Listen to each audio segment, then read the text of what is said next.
안녕하세요. 바람이입니다. 오늘도 공수 오미오의 소설집이죠. 공수 읽도록 하겠습니다. 오늘은 35개의 이야기 중에서 죽지 않는 공무원 읽도록 하겠습니다. 혼 사냥에 나선 귀신들이 냄새를 맡고 줄줄이 따라붙었어. 쯧쯧 혀를 차며 처자 수호령 모습이 처참하기 짝이 없구나. 온통 너덜너덜. 도대체 무슨 생각으로 사신 겐가. 수호령 말씀이 마지막 힘을 다해 간신히 얘까지 모셔왔다 하시네.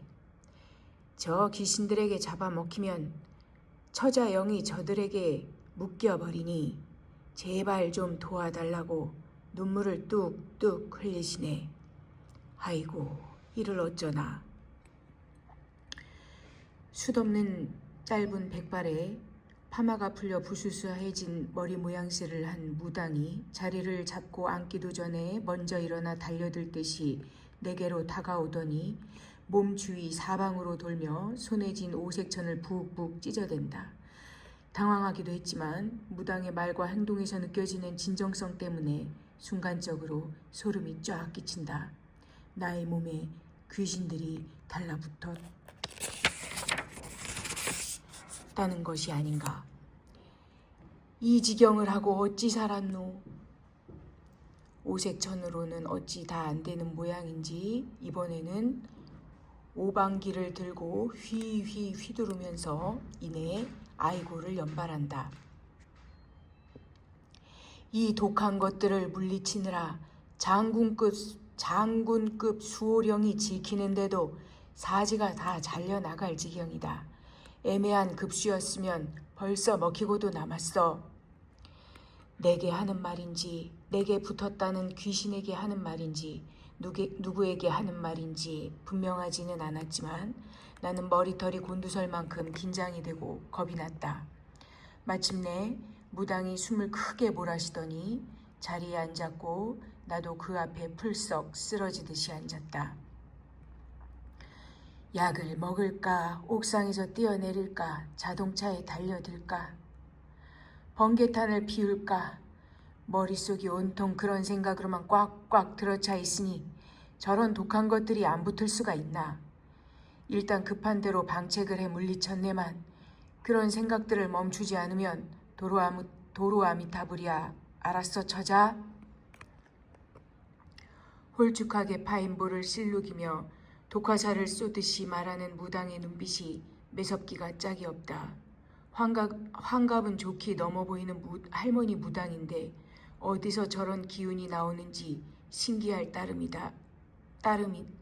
만큼이나 목소리는 또랑또랑하고 눈빛은 형형하다. 무당의 말대로 행정직, 지방 공무원 2년 차인 나는 어떻게 하면 고통 없이 깔끔하게 죽을 수 있을까를 고민하는 것에 거의 대부분의 시간을 쓰고 있는 것은 맞다. 죽음이란 단어는 이미 나에게는 친구처럼 익숙하고 다정했다. 죽음을 생각할 때면 뭐랄까 알 수 없는 설렘과 같은 종류의 감정까지 느껴지곤 할 정도였으니 말이다. 사실상 결정만 남은 셈이고 실질적으로는 이미 구상을 다 해둔 상황이기도 했다. 그런데 여기는 왜 왔을까? 나도 모른다.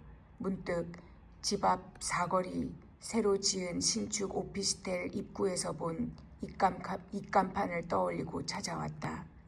의지의 영역이 아니었던 것은 확실하다. 어쩌면 무당의 말대로 수호령의 의지였을 수도.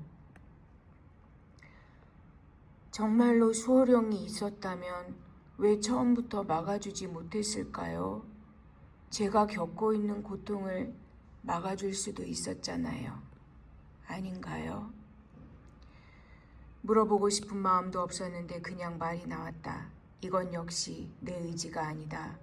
왜냐면 나는 그런 것 따위는 관심도 없을 뿐더러 어때도 상관없기 때문이다. 이런 수호령은 어떤 상황에 개입하는 존재가 아니야. 고심하는 문제에 대해 힌트 정도는 줄 수 있지만 상황 자체나 선택에 대한 개입은 할 수 없어.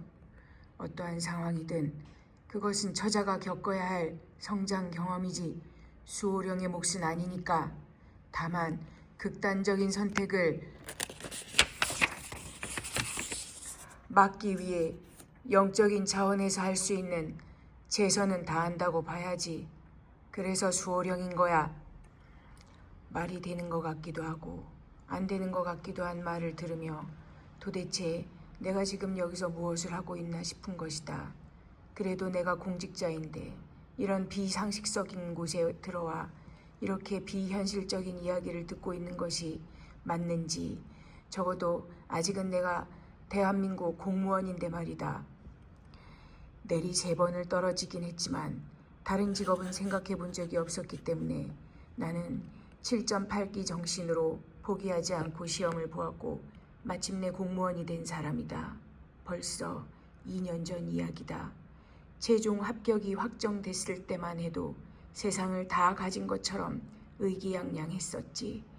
주변에서도 모두 박수를 쳐주었고 한마디로 난리도 아니었다. 너의 삶은 이제부터는 매우 평온하고 안락할 거야. 파라다이스 입성을 축하해 라고 말하며 부러운 눈길을 숨기지 않고 바라봐주던 친구들도 있었다. 나 또한 그들의 말을 믿어 의심치 않았다.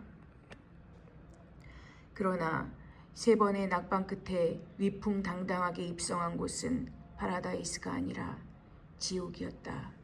유치원부터 시작해서 초, 중, 고등학교 12년과 대학교 4년, 그리고 다시 3년을 더 공부해서 마침내 당도한 곳이 이런 지옥이었다니. 말이 된다고 생각하나 그런데 사실이 그랬다. 물론 처음부터 그랬던 것은 아니었다. 오랫동안 준비했기도 했지만 나름 공직사회에 대한 기대감 또한 높은 편이었기에 공직자로서 첫 발을 내디딜 때만 해도 나름대로 당찬 포부도 있었다. 당연한 것 아닌가. 어쩌면 그것이 지옥의 문을 열게 했을 수도. 왜냐면 사수나 팀장이 시키는 주어진 업무 이외의 것에 대한 소신 발언을 하면서부터 시작됐으니 말이다. 이 끔찍한 지옥이 말이다. 그러나 이해할 수 있는가? 팀 내 막내라는 이유로 그들이 부탁하는 커피나 복사 심부름, 심지어 식당에서도 팀원들 숟가락, 젓가락을 일일이 놓아주고 그들 각자의 취향을 기억해서 냉온수물을 컵에 따라 준비해주는 따위의 허접한 가로 열고 물음표 가로 닫고 일들 말이다. 이러한 일들을 더 이상 하고 싶지 않다고 말한 것이 내가 팀원으로 인정받지 못할 만큼이나 망나니 행동인가. 내가 그 이후 지금까지 계속 팀 내에서 투명인간으로 존재해야 하는 이유로 합당한가 말이다. 결론부터 말하겠다. 결론은 합당했다이다. 맞다. 적어도 우리 팀에서는 매우 합당한 처사였던 것이다. 매우 합리적인 사고를 할 수 있는 이성이 있는 인간이, 심지어 성숙한 예의와 규범이 시스템으로 자리 잡고 있는 대한민국 공직사회가 짐승의 무리와 다를 바 없다는 것을 내가 조금만 일찍 깨우쳤더라면 나는 절대로 그 지옥의 문을 열고 들어가지 않았을 것이다. 그러나 그것을 인정하기까지 이미 나는 너무 멀리 떠밀려 와 있었다. 그 거리는 내가 아무리 머리를 찧어가며 속죄를 하면서 그들 다리 아래를 100만 번 긴다 해도 돌이킬 수 없는 거리였다. 하루하루 쌓여가는 패배감은 나란 존재 자체를 끝도 없는 지하 계단으로 잔인하리만큼 처절하게 내리꽂았고 나는 그들의 기대대로 지금 서서히 죽어가고 있는 중이다. 그들은 패기로 무장한 한 신입 행정직 공무원의 자존심을 어떻게 해야 가장 빠르면서도 효율적으로 무너뜨릴 수 있는지 잘 알고 있었다. 심지어 그 방법은 어이가 없을 정도로 간단했다. 그들 무리에서 제외시키는 것으로 끝이었다. 그들은 나를 제외하고 그들끼리만 이야기를 하며 웃었다. 그들끼리 밥을 먹으러 갔고 그들끼리 업무를 나눴다. 어느 누구도 나에게 말을 붙이지 않았다. 업무에 대해 물어봐도 그들은 네 또는 아니요 단답식 말 외에는 대꾸하지 않았다. 그것까지는 그래도 참을 수 있었다. 나도 나름 근성이 있는 사람이니까 말이다. 그러니까 공무원이 된 것이 아닌가. 그럼에도 솔직히 내가 그들 비율을 맞추기 위해 20년 가까이 공부를 해온 것은 아니지 않은가. 그러나 그 또한 나만의 착각이었다. 그들은 서서히 팀 내 모든 업무에서 나를 배제하기 시작했다. 처음에는 일을 무더기로 던져주었다. 배고픈 하이에나에게 적선하듯이. 그러나 일만 던져주고 그 누구도 그 일을 어떻게 처리해야 하는지에 대해서는 가르쳐주지 않았다. 혼자 밤을 새워가며 일일이 찾아가며 완성한 보고서를 제출할 때마다 팀장은 휘휘 넘겨보면서 제대로 읽지도 않고 한숨부터 푹푹 내쉬곤 했다. 민폐네 민폐. 참으로 매우. 그것도 많이. 심지어 여러모로. 이 정도면 거의 타고난 거 아닌가? 50대 초반 여자 팀장은 매우 낮은 음색으로 팀원들의 얼굴을 하나하나 천천히 돌아보며 미처 마치 팀원들 가슴에 그의 말을 일일이 새겨 넣듯이 또박또박 끊어 말했다. 그리고는 곧장 과장까지 모신 긴급 회의를 소집하고 팀원들이 모인 라운드 테이블에서 단어 하나하나까지 꼬투리를 잡으며 공개적으로 망신을 주는 시기였다. 마침내 다른 팀원에게 내가 했던 업무를 다시 맡기는 것으로 회의를 마무리 지은 팀장은 매우 우아한 목소리로 우리 팀과 팀원이 아무리 미워도 이런 식으로 일을 2중, 3중 만들어내시면 매우 곤란합니다. 도대체 언제까지 당신의 직무 이행 능력이 없다는 것을 증명하는 이런 소모적인 업무 형태로 우리 팀원 전체가 희생돼야 하는 걸까요? 이제는 제발 그만해 주시겠어요? 라고 쐐기를 박았다.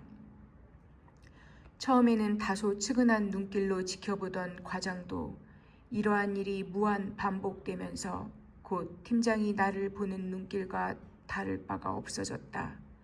1년이 되기 전에 나는 초등학생이라도 할 수 있는 아주 기본적인 업무 만 해내는 천덕꾸러기가 돼 있었다. 출근해서 하는 일이라고는 그런 일이 다였다. 시간은 느리게 갔고 나는 종일 그런 해도 그만 안 해도 그만인 일들을 뒤적거리면서 책상을 지키고 있는 한심한 존재로 전락했던 것이다. 팀원 모두는 업무를 보며 바쁘다가도 어쩌다 우연찮게라도 멍하니 앉아있는 나의 눈이라도 마주치면 잘 보라고 너 때문에 우리가 이렇게 바쁘잖아 하는 표정으로 콧구멍을 있는 대로 벌렁거리면서 한숨을 쉬어대곤 했다. 나는 서서히 자신이 바퀴벌레만도 못하다는 자책감과 싸우는 것이 일과의 전부가 되었고 그들과 같은 공간에서 이방인으로 있다는 것만으로도 턱턱 숨이 막혀와 자주 장기침을 해댔다. 그때마다 등줄기에서는 뜨거운 식은땀이 줄줄 흘러내렸다. 그렇다. 무당의 말대로 나는 죽어가는 중인 것이다. 오늘은 여기까지 읽도록 하겠습니다. 감사합니다.